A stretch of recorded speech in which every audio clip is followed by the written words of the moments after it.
Сәлеметсіздер ме, құрметті көрермендер? Бүгін сіздерге жүрекке жылу сыйлайтын, ойландыратын ерекше оқиғаны оқып беремін.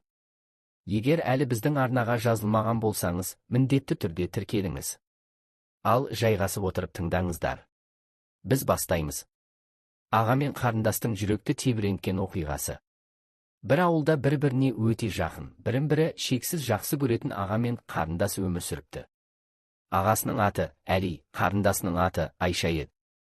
Әли мейірімді, сабырлы, әрқашан қарындасын қорғауға дайын жігіт болатын. Ал Айша жүрегі нәзік, ақкөңіл қыз еді.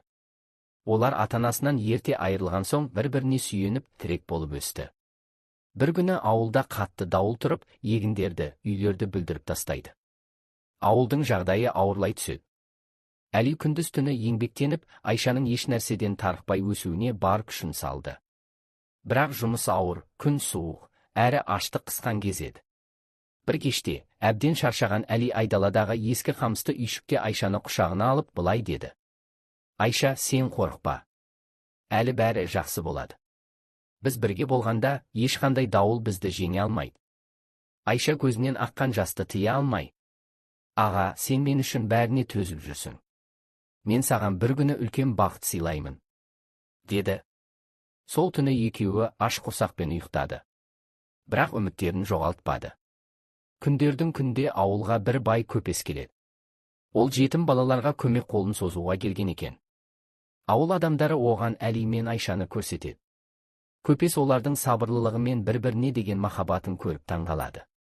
Ол Әлиге жұмыс ұсынады. Менімен қалаға жүр. Жақсы жұмыс беремін. Айшаға білім алып береміз дейді. Әли алғашында қиналады. Қарындасын тастап кете ме, жоқ па деп. Бірақ Айша ағасына қарап, аға, бар. Сен мен үшін жақсы өмірдің есігін ашасың.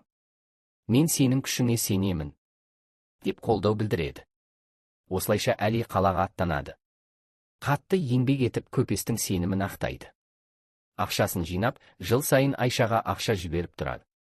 Айша болса сол ақшамен білім алады, өзі де еңбекқор, арманшыл қызға айналады.